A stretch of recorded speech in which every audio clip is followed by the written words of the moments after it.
നമ്മുടെ വോക്സ് വണ്ടികളിൽ സാധാരണ സ്പ്രിംഗ് വാണിംഗ് കത്തിക്കഴിഞ്ഞാൽ എല്ലാവരുടെയും ധാരണ അതിന്റെ ഇഞ്ചക്ടർ അടിച്ചു എന്നുള്ളതാണ്. പക്ഷെ ഇഞ്ചക്ടർ കംപ്ലൈന്റ് കൊണ്ട് മാത്രമല്ല നമുക്ക് സ്പ്രിംഗ് വാണിംഗ് കത്തണേ. അതിലൊരു കാരണം ഇപ്പൊ ഈ കാണിച്ചു തരാൻ പോണേ. ഇലക്ട്രിക്കൽ വാട്ടർ സൗണ്ട് കേൾക്കുന്നുണ്ടോ? ഇതിന്റെ പ്രശ്നം കാരണം മൂന്ന് ഫോൾട്ടോട് ഉണ്ടായിരുന്നു. ചില സ്പ്രിംഗ് വാണിംഗ് കത്തി 3 ഫോൾട്ടോട് ഉണ്ടായിരുന്നു. ഇതാണ് വണ്ടി.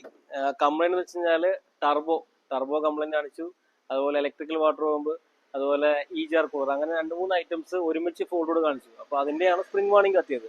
സ്പ്രിംഗ് വാണിംഗ് ഇഞ്ചക്ടർ കംപ്ലൈന്റ് കൊണ്ട് മാത്രമല്ല, ടർബോ സൈഡോ അങ്ങനെ എന്ത് പ്രശ്നം ഉണ്ടെങ്കിലും ഈ സ്പ്രിംഗ് വാണിംഗ് കത്താം. അപ്പൊ ഇതിന്റെ കംപ്ലൈന്റ് എന്ന് വെച്ച് കഴിഞ്ഞാൽ ഇത് കണ്ടോ, ഇതാണ് കംപ്ലൈന്റ്. ഇത് ഇലക്ട്രിക്കൽ വാട്ടർ പമ്പാണ്.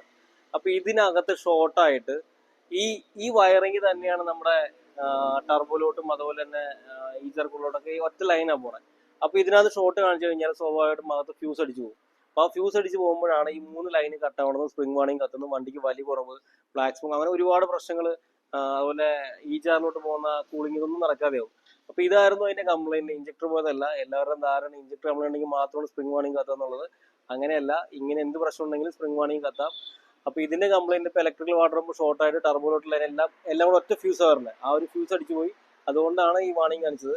അപ്പൊ ആരും ഇനി സ്പ്രിംഗ് വാണിംഗ് എത്തുമ്പോൾ ഇഞ്ചക്ടർ കംപ്ലൈന്റ് ആവുന്നിരിക്കേണ്ട. അതല്ലാതെ വേറെയും കംപ്ലൈന്റ്സുകൾ വരാട്ടോ. വോക്സ് യൂസേഴ്സിന് പൊതുവെയുള്ള ധാരണ എന്ന് വെച്ചാൽ എല്ലാവരുടെയും ഒരുപാട് ആൾക്കാർക്ക് അറിയാം, കുറച്ച് ആളുകൾക്കെങ്കിലും അറിയാത്തതുണ്ട് കേട്ടോ. അതുകൊണ്ട് പറഞ്ഞെന്നുള്ളൂ. അപ്പൊ ഈ വീഡിയോ ചെയ്യാനുള്ള മെയിൻ കാരണം എന്ന് വെച്ച് കഴിഞ്ഞാൽ, കഴിഞ്ഞ ദിവസം നമ്മുടെ ഒരു കസ്റ്റമർ പയ്യനാണ്, അവൻ എന്നെ വിളിച്ചിരുന്നു. ചേട്ടാ സ്പ്രിംഗ് വാണിംഗ് കത്തി വണ്ടി ഇഞ്ചക്ടർ അടിച്ചു പോയി എന്ന് പറഞ്ഞ് വിളിച്ചിരുന്നു. അപ്പൊ ഞാൻ അവിടെ പറഞ്ഞു, കാര്യം പറഞ്ഞു കൊടുത്തു, ഇങ്ങനെയല്ല, ഇഞ്ചക്ടർ മാത്രം ആയിരിക്കില്ല, വണ്ടിക്ക് മിസ്സിംഗ് ഉണ്ടോ നോക്ക്. വണ്ടിക്ക് മിസ്സിംഗ് ഉണ്ടെങ്കിൽ ഇഞ്ചക്ടർ പോയതായിരിക്കാം, മിസ്സിംഗ് ഇല്ലെങ്കിൽ ചിലപ്പോൾ ഇഞ്ചക്ടർ ആയിക്കോളാം എന്ന് വിളിച്ചു പറഞ്ഞു വണ്ടിയോ കൊണ്ടുവന്നു. അപ്പൊ ഞാൻ അതിന് ഇതേപോലെ തന്നെ വയറിംഗ് കംപ്ലൈന്റ് റെഡി കൊടുത്ത് വിട്ടു. അപ്പോൾ സ്പ്രിംഗ് വാണിങ്ങിനെ പറ്റിയിട്ടുള്ള തെറ്റിദ്ധാരണ കുറെ പേർക്ക് ഉള്ളത് മാറിയുണ്ടാവും ഞാൻ വിശ്വസിക്കുന്നു. ഒരുപ്പെട്ട എല്ലാവർക്കും അറിയാത്ത കുറച്ചു പേർക്ക് വേണ്ടിയിട്ടാണ് ഈ വീഡിയോ കേട്ടോ. അപ്പോൾ ഈ വീഡിയോനെ പറ്റിയുള്ള അഭിപ്രായം നെഗറ്റീവ് ആണെങ്കിലും പോസിറ്റീവ് ആണെങ്കിലും കമന്റോട് അറിയിച്ചാൽ വളരെ നല്ലതായിരിക്കും.